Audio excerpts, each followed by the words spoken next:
Most companies do not realize who protects them until the audit starts reading names out loud. By Friday morning, Ryan Mercer was sitting inside an emergency board review room, watching his own access credentials appear on a compliance screen. Nobody inside the room looked comfortable. Not the board, not legal, not even the chief technology officer sitting quietly near the back wall pretending to review deployment summaries he had clearly stopped reading 10 minutes earlier. Outside the glass windows overlooking downtown Seattle, cold rain moved across the skyline, while Melin Technologies prepared for what was supposed to be the most important software deployment in company history. Melin 5.0, a complete enterprise infrastructure transition expected to generate nearly $200 million in new commercial contracts over the next 3 years. At least that was the projection investors kept hearing during quarterly earnings calls. Now the launch had been paused less than 12 hours before deployment because internal compliance teams discovered irregular access activity tied to restricted approval systems. Nobody was calling it sabotage yet. That word carried legal consequences. But the atmosphere inside the room already felt dangerous. At 8:14 that morning, the chief compliance officer enlarged a deployment authorization report on the main screen. Multiple access requests, restricted approval overrides, contractor permissions activated before final board authorization. The timestamps connected too cleanly to ignore. Ryan Mercer adjusted his tie calmly and insisted the activity reflected accelerated modernization procedures during deployment preparation. His tone sounded polished, prepared, corporate, but the logs projected across the screen were creating a different story. And deep inside the room, everyone already understood the real problem. The system was not malfunctioning randomly. Someone had been trying to move around internal safeguards quietly. Near the far end of the conference table sat Reed Navarro and the 8-person Special Response Team leadership group he had spent nearly 6 years building. None of them spoke much. That detail mattered, because the people who actually protect institutions during crises rarely sound dramatic inside meetings. They sound careful. Reed sat with both hands folded near a closed notebook while security analysts continued reviewing deployment traces connected to the Melin 5.0 staging environment. 48 hours earlier, Ryan Mercer ordered him to terminate the entire team before Friday afternoon. Now the board was trying to understand why the same team had spent the previous night preventing a catastrophic launch failure. The contradiction unsettled everyone. At 8:31, another access report appeared on the screen. This time the room became completely silent. A contractor security request had been approved nearly 3 days before procurement authorization officially existed inside the system. That should not have been possible. The chief financial officer slowly removed his glasses without saying anything. Because financial executives understand one thing very clearly. When procedural controls stop matching audit records, institutional risk spreads faster than technical failures. Ryan immediately blamed legacy infrastructure confusion created by Reed's team. He described them as overly defensive operators resistant to modern transition models. The language sounded strategic, professional, reasonable. That was what made it dangerous. Several board members looked uncertain again. Then the chief compliance officer asked a simple question. If the contractor access request was legitimate, why was it routed through restricted deployment credentials tied to executive override authority? Ryan stopped speaking immediately. Across the table, Reed still said nothing. He did not smile, did not react, because he understood something the board was only beginning to realize. The systems inside Melin Technologies had been recording behavior long before leadership started paying attention. And the more compliance reviewed the logs, the clearer the pattern became. Someone had been trying to weaken the internal safeguards protecting Melin 5.0 while simultaneously pushing leadership to remove the exact team responsible for monitoring deployment integrity. Outside the room, employees across 4 floors continued preparing for the largest product launch in company history without understanding how close the company had come to a full operational disaster. Inside the room, the board was finally starting to understand a far more uncomfortable truth. The people they once categorized as expensive technical overhead might have been the only thing standing between Melin Technologies and institutional collapse. If you have ever watched leadership underestimate the quiet people protecting critical systems, then you already know what happens next. Because companies rarely notice their internal immune system until something dangerous enters the bloodstream. 2 weeks earlier, Melin Technologies still believed it was entering a new era of efficiency. The stock price looked strong. Investor confidence remained stable. Melin 5.0 was being promoted internally as the platform transition that would finally modernize the company's aging operational architecture. Executives used the same language constantly. Scalability, transformation, optimization. The board loved those words. Reed Navarro rarely used any of them. At 6:05 every morning, he arrived before most senior executives entered the building and reviewed overnight escalation reports inside a small operations room on the 7th floor. Server integrity alerts, deployment inconsistencies, infrastructure latency patterns, vendor access anomalies. Most employees inside Melin Technologies barely knew the special response team existed officially. That was intentional. The team's purpose was not visibility. It was containment. 6 years earlier, Melin nearly collapsed during a failed infrastructure migration that corrupted enterprise client synchronization across multiple regions. 3 major clients threatened litigation within 48 hours. The company survived because Reed assembled a temporary emergency group of engineers, auditors, and recovery specialists who rebuilt operational continuity before the damage became irreversible. Afterward, the board quietly authorized Reed to formalize the unit permanently. 8 people, different backgrounds, different personalities. Most of them lacked the polished executive presentation style corporate leadership usually preferred. Some spoke with heavy regional accents. Some came from military systems backgrounds. One never attended college but could isolate corrupted deployment chains faster than entire consulting divisions. Another documented infrastructure failures so precisely that external auditors once used her reports during a federal compliance review. They were expensive, but Reed understood why. The team existed to stop small failures from becoming institutional disasters. Most executives never fully appreciated that distinction, because successful prevention rarely appears inside quarterly reports. Ryan Mercer understood it least of all. He joined Melin Technologies 4 months earlier as Vice President of Strategic Transformation after a highly publicized consulting career advising enterprise restructuring projects across multiple technology firms. 42 years old. Perfect presentation voice. Elite business school credentials. Tailored suits that looked expensive enough to become their own performance review category. Ryan believed modern corporations moved too slowly because they protected technical legacy structures instead of prioritizing scalable executive systems. He viewed Reed's team as exactly that kind of legacy structure. Too expensive, too independent, too operationally insulated. The first conflict between them happened during a leadership review meeting after Reed blocked a rushed vendor integration request tied to Melin 5.0. Ryan challenged the delay immediately. Reed explained the vendor had not completed full deployment integrity review procedures. Ryan called the process outdated. Reed called it necessary. The room became quiet after that, because everyone inside the meeting understood something uncomfortable. Ryan spoke like a strategist. Reed spoke like someone who had already survived a collapse before. Afterward, Ryan started referring to the special response team differently during executive discussions. Legacy overhead, cultural mismatch, operational redundancy.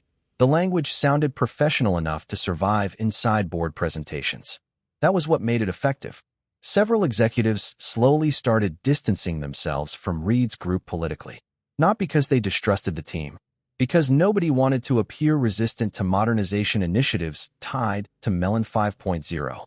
Meanwhile, the special response team continued documenting unusual operational pressure surrounding the transition project. Accelerated deployment timelines, unusual vendor urgency, compliance bypass requests disguised as efficiency improvements. Nothing illegal yet, but enough to make Reed uncomfortable. Late one Tuesday evening, Reed reviewed an infrastructure access report alone after most employees had already gone home. One detail bothered him immediately. A contractor onboarding request connected to Melin 5.0 appeared inside a restricted deployment workflow before procurement approval officially existed. The timestamp sequence did not make sense. He studied the report for nearly 10 minutes before forwarding it quietly to the team's compliance engineer for verification. The following morning, Ryan Mercer summoned Reed into a glass conference room overlooking downtown Seattle. The conversation lasted less than 15 minutes. Ryan explained that Melin Technologies needed leadership teams aligned with the future culture of the company. He described Reed's group as technically capable but operationally outdated. Then he delivered the real message calmly. The entire special response team would be terminated by Friday afternoon. No negotiation. No phased restructuring. Just removal. Ryan leaned back afterward, looking completely certain of himself. Then he made the mistake Reed noticed immediately. He asked whether the terminations could happen quietly enough to avoid triggering internal compliance escalation reviews before the Melin 5.0 launch. Reed looked at him carefully for several seconds before answering. "Would you like that request documented formally?" Ryan smiled slightly. "Yes, I would." 2 weeks earlier, Melin Technologies still believed it was entering a new era of efficiency. The stock price looked strong. Investor confidence remained stable. Melin 5.0 was being promoted internally as the platform transition that would finally modernize the company's aging operational architecture. Executives used the same language constantly. Scalability, transformation, optimization. The board loved those words. Reed Navarro rarely used any of them. At 6:05 every morning, he arrived before most senior executives entered the building and reviewed overnight escalation reports inside a small operations room on the 7th floor. Server integrity alerts, deployment inconsistencies, infrastructure latency patterns, vendor access anomalies. Most employees inside Melin Technologies barely knew the special response team existed officially. That was intentional. The team's purpose was not visibility. It was containment. 6 years earlier, Melin nearly collapsed during a failed infrastructure migration that corrupted enterprise client synchronization across multiple regions. 3 major clients threatened litigation within 48 hours. The company survived because Reed assembled a temporary emergency group of engineers, auditors, and recovery specialists who rebuilt operational continuity before the damage became irreversible. Afterward, the board quietly authorized Reed to formalize the unit permanently. 8 people, different backgrounds, different personalities. Most of them lacked the polished executive presentation style corporate leadership usually preferred. Some spoke with heavy regional accents. Some came from military systems backgrounds. One never attended college but could isolate corrupted deployment chains faster than entire consulting divisions. Another documented infrastructure failures so precisely that external auditors once used her reports during a federal compliance review. They were expensive, but Reed understood why. The team existed to stop small failures from becoming institutional disasters. Most executives never fully appreciated that distinction, because successful prevention rarely appears inside quarterly reports. Ryan Mercer understood it least of all. He joined Melin Technologies 4 months earlier as Vice President of Strategic Transformation after a highly publicized consulting career advising enterprise restructuring projects across multiple technology firms. 42 years old. Perfect presentation voice. Elite business school credentials. Tailored suits that looked expensive enough to become their own performance review category. Ryan believed modern corporations moved too slowly because they protected technical legacy structures instead of prioritizing scalable executive systems. He viewed Reed's team as exactly that kind of legacy structure. Too expensive, too independent, too operationally insulated. The first conflict between them happened during a leadership review meeting after Reed blocked a rushed vendor integration request tied to Melin 5.0. Ryan challenged the delay immediately. Reed explained the vendor had not completed full deployment integrity review procedures. Ryan called the process outdated. Reed called it necessary. The room became quiet after that, because everyone inside the meeting understood something uncomfortable. Ryan spoke like a strategist. Reed spoke like someone who had already survived a collapse before. Afterward, Ryan started referring to the special response team differently during executive discussions. Legacy overhead, cultural mismatch, operational redundancy. The language sounded professional enough to survive inside board presentations. That was what made it effective. Several executives slowly started distancing themselves from Reed's group politically. Not because they distrusted the team, because nobody wanted to appear resistant to modernization initiatives tied to Melin 5.0. Meanwhile, The special response team continued documenting unusual operational pressure surrounding the transition project. Accelerated deployment timelines. Unusual vendor urgency. Compliance bypass requests disguised as efficiency improvements. Nothing illegal yet, but enough to make Reed uncomfortable. Late one Tuesday evening, Reed reviewed an infrastructure access report alone after most employees had already gone home. One detail bothered him immediately. A contractor onboarding request connected to Melin 5.0 appeared inside a restricted deployment workflow before procurement approval officially existed. The timestamp sequence did not make sense. He studied the report for nearly 10 minutes before forwarding it quietly to the team's compliance engineer for verification. The following morning, Ryan Mercer summoned Reed into a glass conference room overlooking downtown Seattle. The conversation lasted less than 15 minutes. Ryan explained that Melin Technologies needed leadership teams aligned with the future culture of the company. He described Reed's group as technically capable but operationally outdated. Then he delivered the real message calmly. The entire special response team would be terminated by Friday afternoon. No negotiation. No phased restructuring. Just removal. Ryan leaned back afterward looking completely certain of himself. Then he made the mistake Reed noticed immediately. He asked whether the terminations could happen quietly enough to avoid triggering internal compliance escalation reviews before the Melin 5.0 launch. Reed looked at him carefully for several seconds before answering. "Would you like that request documented formally?" Ryan smiled slightly. "Yes, I would." Thursday morning began with an emergency scheduling change nobody outside executive leadership fully understood. The Melin 5.0 deployment readiness review was moved forward nearly 12 hours without explanation. That decision immediately alarmed Reed Navarro. Critical infrastructure launches do not accelerate safely during active instability investigations. Not unless someone is trying to force momentum before oversight catches up. At 6:48 that morning, Reed arrived at the operations center carrying a printed stack of deployment authorization reports instead of his usual tablet. The difference mattered. Paper records cannot be modified remotely. Inside the room, the special response team was already reviewing overnight system activity connected to the staging environment. 3 additional irregularities appeared after midnight. Unauthorized contractor visibility expanded into restricted deployment architecture maps. An external vendor communication chain bypassed normal procurement verification routing. Most concerning of all, someone attempted to classify portions of the deployment instability report as low-priority operational noise. That last detail changed the emotional atmosphere inside the room completely.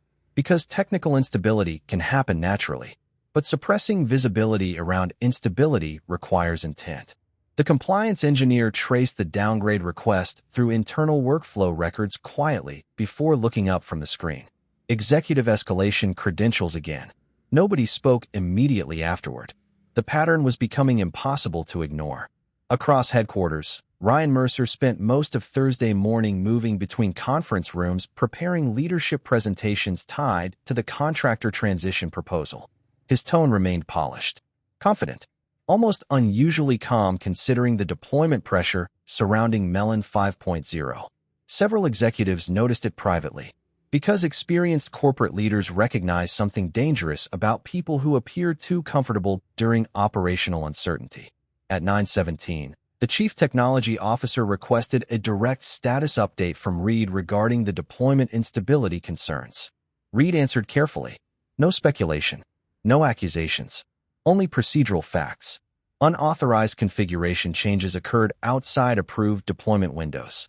Rollback safeguards were accessed manually. Vendor integration permissions appeared before procurement completion. The Chief Technology Officer stayed silent for several seconds after hearing the summary. Then he asked the question Reed had been waiting for. "Do you believe the system is currently safe for launch preparation?" Reed answered immediately, not without full audit verification. That response effectively delayed Melin 5.0 internally for the first time. Ryan Mercer reacted less than 20 minutes later. He entered the operations floor unexpectedly, with 2 senior transformation consultants following behind him, carrying contractor transition documentation. The atmosphere changed instantly. Most employees stopped speaking. Ryan approached Reed calmly while dozens of screens displayed deployment monitoring data across the operations center. You are creating unnecessary hesitation around this launch. Reed did not respond emotionally. The audit trail is incomplete. Ryan glanced toward the special response team members sitting quietly around the room. Then he made another mistake. He said the company could no longer allow operational gatekeepers to slow executive modernization priorities.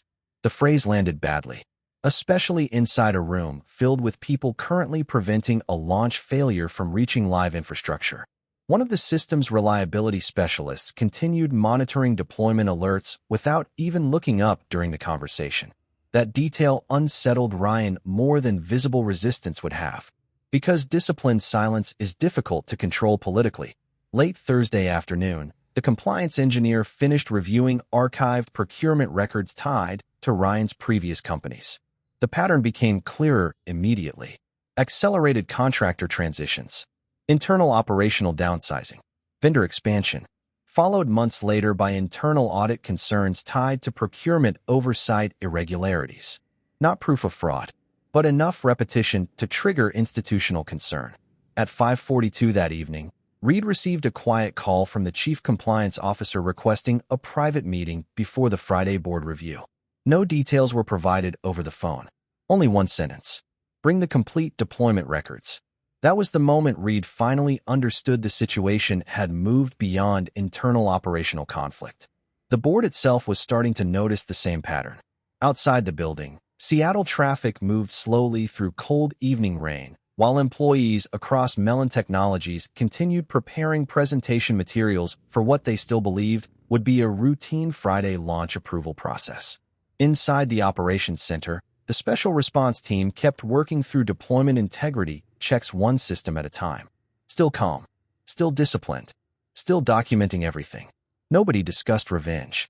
Nobody talked about Ryan personally anymore, because the situation had evolved into something larger than workplace conflict. The company was beginning to confront a far more dangerous possibility. The person aggressively trying to remove the team responsible for protecting operational integrity might also be the source of the instability spreading through Melin 5.0 itself. By Thursday night, Melin Technologies had stopped feeling like a software company preparing for a product launch. Now it felt like an institution trying to understand whether its own internal safeguards had already been compromised. The change happened quietly.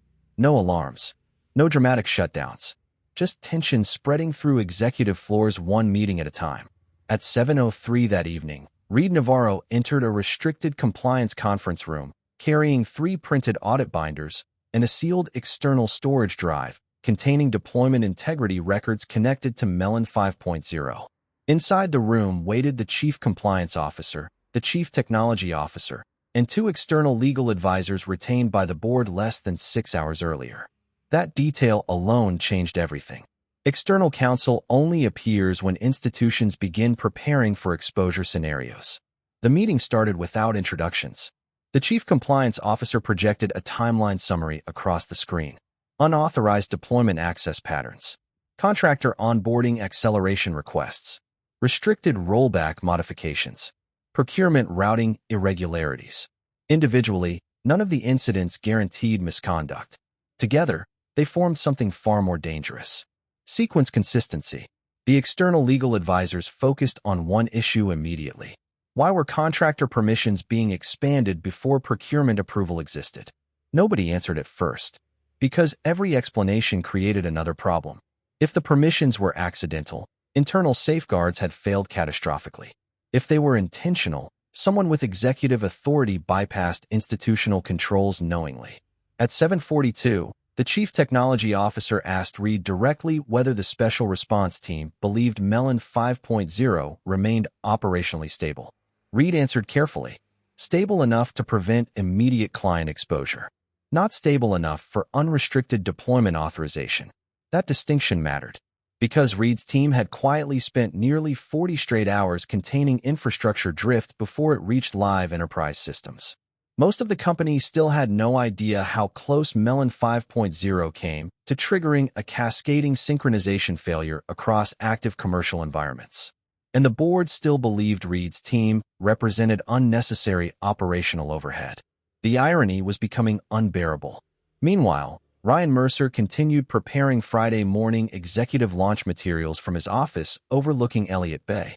Multiple transformation consultants moved between conference rooms, organizing contractor transition schedules tied to the planned dissolution of the special response team. Ryan still believed momentum would protect him. That was his final strategic mistake. Corporate environments often reward confidence during uncertainty. But confidence becomes dangerous when evidence begins organizing itself against it. At 8:26 that evening, the compliance engineer discovered another irregularity buried inside archived communication records tied to the contractor onboarding sequence. An external consulting representative referenced deployment transition expectations before internal approval discussions officially began inside Melin Technologies. The timing sequence should not have existed. The legal advisors immediately requested complete communication retention preservation. No one used the word investigation yet, but the room already felt like one. Around 9:10, the chief compliance officer finally asked the question everyone had avoided for nearly 2 days. Has Ryan Mercer been informed that his access activity is under formal review? Reed answered before anyone else could. No. That answer surprised the room initially. But Reed understood something critical about institutional crises. Once people realize oversight is closing around them, they stop behaving naturally. And the system was still recording. Late Thursday night, another unauthorized deployment modification attempt triggered an internal alert tied to restricted rollback authorization layers inside Melin 5.0. This time, the system automatically preserved the complete credential sequence before the request could propagate through staging architecture. The access credentials linked directly back to Executive Transformation Authority channels. The room became silent again after the alert appeared. Not shocked, just exhausted. Because the pattern was no longer theoretical. Someone was actively trying to weaken deployment safeguards while accelerating the removal of the exact team monitoring infrastructure integrity. At 10:34, the chief technology officer leaned back slowly in his chair and stared toward the rain moving against the conference room windows. Then he asked Reed something quietly. How long has your team been protecting us from this kind of thing? Reed looked toward the deployment logs spread across the table before answering. Long enough that most people stopped noticing it was happening. Nobody spoke afterward. Because that sentence explained the entire crisis better than the audit records themselves. The special response team was never expensive because they fixed disasters. They were expensive because they prevented disasters quietly enough that leadership eventually forgot the disasters were still possible. Friday morning arrived colder than usual across downtown Seattle. Rain moved against the glass walls of Melin Technologies while employees filled elevators carrying coffee cups, launch reports, and presentation binders for what most of the company still believed would become a historic deployment approval day. Only a small group inside executive leadership understood the launch itself was no longer the primary crisis. Now the crisis was institutional exposure. At 7:18 that morning, Ryan Mercer entered the executive floor carrying a polished leather portfolio and speaking confidently with 2 transformation consultants near the main conference corridor. From a distance, he still looked completely in control. That detail unsettled several people more than panic would have. Because experienced executives recognize something dangerous about leaders who continue behaving normally while evidence accumulates around them. Inside the restricted board review room, Reed Navarro and the special response team sat quietly near the far end of the table reviewing final deployment integrity summaries tied to Melin 5.0. No one from the team spoke unnecessarily. No one looked triumphant. That discipline mattered. Because they understood the board was about to discover something deeply uncomfortable. The company had nearly dismantled the only group preventing a controlled infrastructure transition from becoming institutional failure. At 7:42, the chief compliance officer began the review formally. The room lights dimmed. Audit timelines appeared on the main screen. The presentation did not begin with accusations. It began with sequences, authorization timestamps, deployment modification histories, contractor access requests, procurement routing records. Everything arranged chronologically. That structure changed the emotional atmosphere immediately. Because opinions can be debated. Sequences cannot. Ryan Mercer interrupted twice during the opening review. He described the irregularities as aggressive modernization pressure during high-priority deployment preparation. He insisted the contractor integration process reflected operational urgency rather than misconduct. The explanation sounded polished, but the system logs were slowly removing space for interpretation. At 8:03, the chief compliance officer enlarged a deployment authorization trail connected to restricted rollback safeguard access inside the Melin 5.0 staging environment. The timestamp aligned precisely with executive override credentials linked to Ryan's Transformation Authority group. Nobody spoke after seeing it. Then another screen appeared. Archived procurement communication records. External contractor discussions referencing deployment transition expectations before internal vendor approval procedures officially existed. One board member leaned forward slowly without taking his eyes off the screen. When did the contractor know internal replacement planning had already started? No one answered immediately, because there was no harmless explanation available anymore. The legal advisors began speaking more frequently after that. Not aggressively, carefully. They focused on process exposure, compliance liability, procurement integrity risks. The language sounded procedural, but underneath it, everyone understood the same thing. The company was moving closer to formal investigation territory. Ryan's confidence began changing around 8:17. Not collapsing, narrowing. His answers became shorter, more defensive. He stopped using transformation language and started emphasizing operational urgency instead. That shift mattered, because people only abandon strategic language when they realize the strategy itself is no longer protecting them. At 8:26, the final sequence appeared on the screen. A consolidated audit chain connecting contractor escalation timing, restricted deployment modifications, and internal pressure to remove Reed's team before Melin 5.0 oversight reviews completed. The room became completely silent. Outside the windows, Seattle traffic continued moving normally through the rain, while millions of dollars in future contracts waited for launch authorization decisions no one felt ready to make anymore. The chairman finally looked toward Reed for the first time since the meeting started. "Did your team alter any of these records?" Reed answered immediately, "No." The chairman studied him for several seconds. Then he asked another question. "Did your team preserve the deployment safeguards that prevented this from reaching live infrastructure?" Reed nodded once. "Yes." That answer changed the room permanently, because everyone finally understood the same terrifying reality at the same moment. If the special response team had followed Ryan's Friday termination order immediately instead of continuing infrastructure oversight quietly, Melin 5.0 might have entered live deployment with compromised rollback protections and unverified contractor integration layers active inside the system.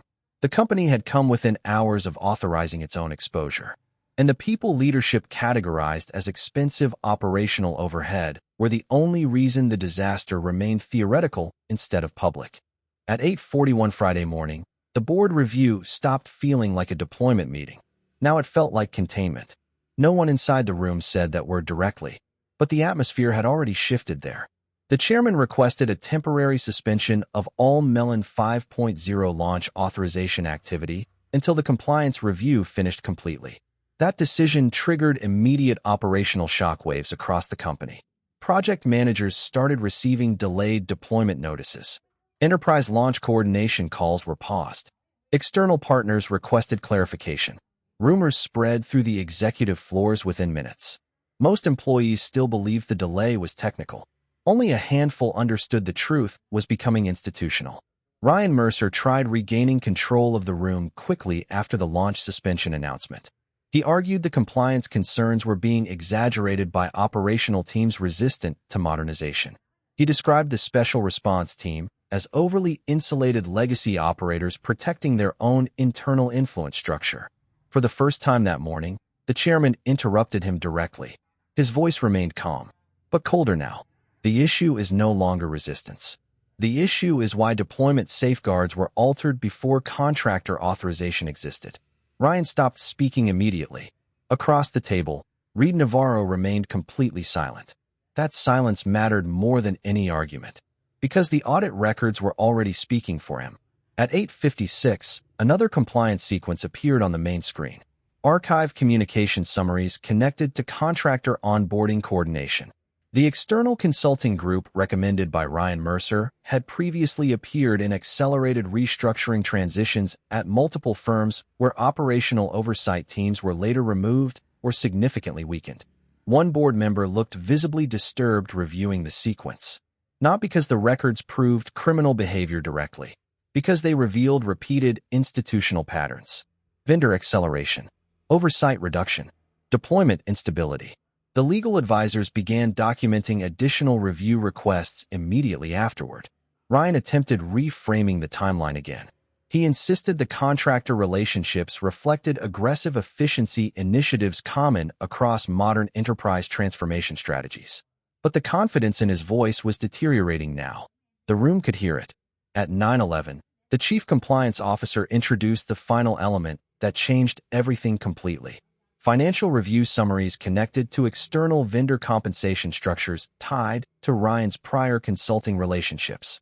Not direct payments, not hidden offshore accounts, nothing cinematic, something far more believable: performance-based contractor expansion incentives tied to accelerated operational outsourcing metrics. The board finally understood the mechanism. The faster internal oversight teams disappeared, the larger the vendor expansion opportunities became. The room went completely still after that, because institutional corruption rarely arrives looking dramatic. Most of the time, it arrives disguised as efficiency. Ryan tried speaking again, but the chairman raised one hand quietly before he finished. No one interrupted after that. The authority structure inside the room had already changed. At 9:24, corporate security entered silently through the rear conference room doors after being requested by legal advisors nearly 20 minutes earlier. Not aggressively, not urgently, just present. That detail unsettled everyone more than confrontation would have. Because institutions only bring security into executive meetings when internal trust has already collapsed. Outside the conference room, Melin Technologies continued operating normally on the surface. Employees answered emails, prepared launch summaries, scheduled deployment updates, completely unaware that the company had just discovered how vulnerable its operational infrastructure became after nearly removing the only team monitoring deployment integrity correctly. Inside the room, the board moved into formal executive session review procedures. Ryan Mercer was instructed to surrender all elevated deployment credentials pending further investigation. He looked genuinely stunned for the first time all morning. Not angry, not emotional, just disoriented. Because people who mistake institutional systems for political environments usually assume presentation control matters more than procedural evidence. The system had quietly disproven him. At 9:37, the chairman turned toward Reed again. How long would it take your team to fully stabilize the deployment environment? Reed answered with the same calm tone he used during every crisis review. 48 hours for complete audit verification. Possibly less if no additional unauthorized changes appear. The chairman nodded slowly. Then he asked the question nobody in the company imagined hearing 3 days earlier. Can your team remain in place through launch oversight permanently? Several board members lowered their eyes immediately after hearing it, because everyone understood the implication. The company had spent the entire week preparing to dismantle the very people now being asked to protect its future. Reed did not answer immediately. He looked toward his team first. 8 exhausted specialists sitting quietly around the conference room after nearly 3 days of continuous containment work nobody outside leadership would ever fully understand. Then he finally answered, "We will stabilize the system first." That response changed the emotional gravity of the room more than any accusation ever could. Because even after everything that happened, Reed's team still behaved like guardians instead of survivors seeking revenge. And that was the moment the board fully realized why the company trusted them too late. By Friday afternoon, Melin Technologies no longer looked like a company celebrating a historic launch. Now it looked like an institution recovering from an internal near collapse nobody outside the executive floor fully understood yet. The Melin 5.0 deployment remained suspended pending complete audit verification. Investors were told the delay reflected final infrastructure integrity review procedures. Technically, that statement was true. But inside headquarters, the emotional atmosphere had changed completely. People moved slower through executive corridors. Conversations stopped when compliance officers entered rooms.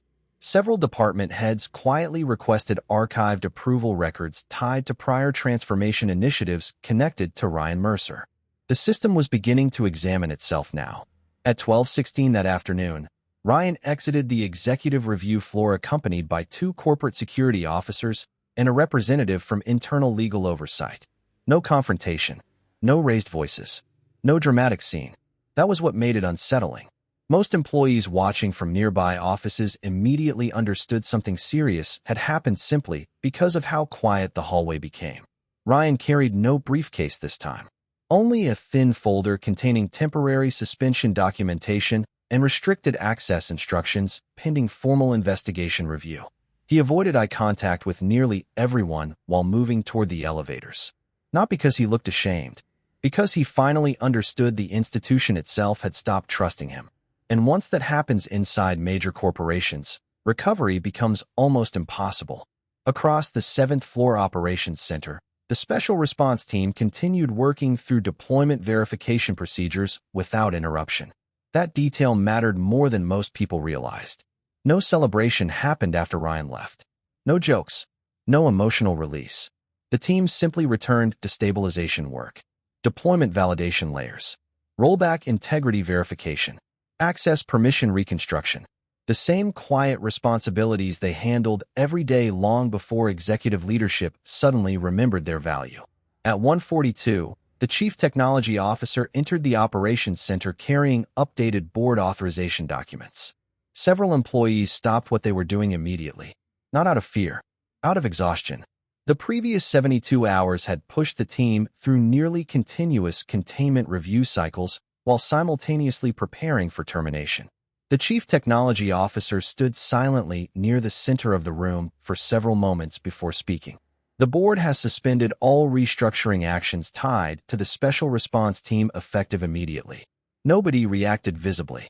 That silence hit harder than applause ever could, because everyone inside the room understood the same painful reality. The company nearly removed the exact people preventing institutional exposure from reaching live enterprise systems. The chief technology officer continued speaking carefully. An operational integrity office will be created directly under board oversight. Reed Navarro will lead the transition structure until the full investigation concludes. Again, nobody celebrated. Because mature operational teams understand something executives often forget. Surviving a disaster is not the same thing as undoing the damage surrounding it.